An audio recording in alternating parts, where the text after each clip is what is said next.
pense que quand on peint, on a un peu besoin de raconter son histoire. C'est toujours la même histoire qui revient et toujours la même manière de peindre aussi. C'est comme une marche à suivre. C'est un peu maladif quand même la création quand même. Enfin maladif dans le sens symptomatique quoi. Voilà. Et moi je trouve ça plutôt sympa que les gens depuis quelques temps, quand ils voient une toile, ils disent ça c'est un agar. C'est déjà pas mal. Ils disent pas c'est très bien, mais ils disent c'est un agar. Donc il y a quand même un style qui est là. Ça c'est bien.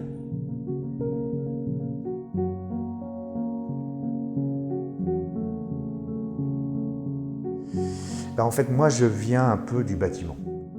Avant, je travaillais à l'acrylique, je travaillais à l'encre, enfin bon.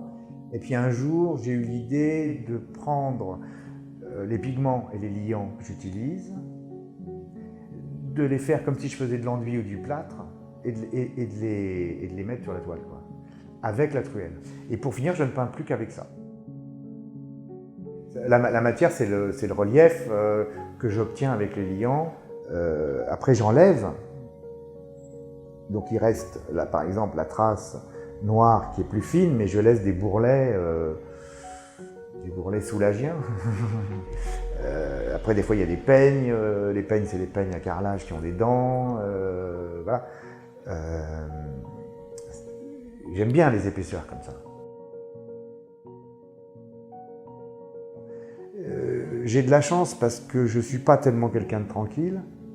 Mais les gens, ils trouvent que c'est tranquille quand ils le voient. Ils trouvent qu'il y a une immobilité, il y a une quiétude. Ça évoque le paysage, mais c'est pas voulu. C'est plutôt une sensibilité, c'est plutôt vers quoi ça emmène.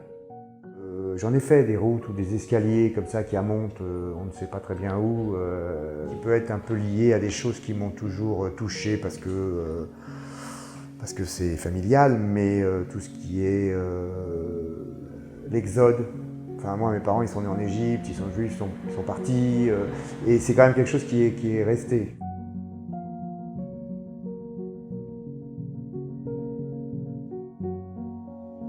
C'est difficile de dire qu'est-ce qui fait qu'une toile tient.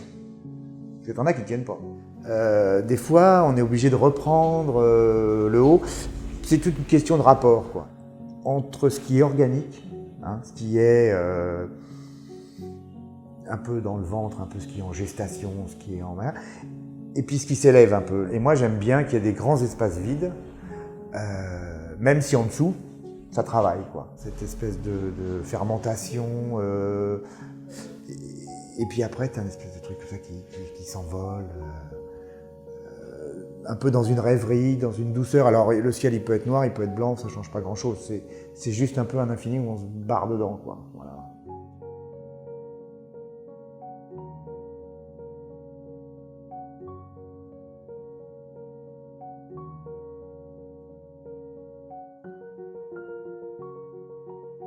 Là, je me suis quand même épuré depuis quelques temps. Parce qu'il y a des toiles où il y a quand même peu de choses là-dessus. Et ça raconte quand même la même histoire. Donc c'est pas mal ça. Enfin, c'est pas mal. C'est ce que je voulais faire. Je pense que c'est ce que je voulais faire. Mais je ne travaille pas vraiment avec une idée à l'avance. Et c'est pour ça que j'aime bien la phrase de Soulages qui dit « c'est ce que je fais qui me montre ce que je cherche ». C'est vrai que c'est en faisant qu'on cherche quelque chose et qu'on trouve. Mais sinon, bon, voilà, c'est pas évident de savoir ce qu'on cherche.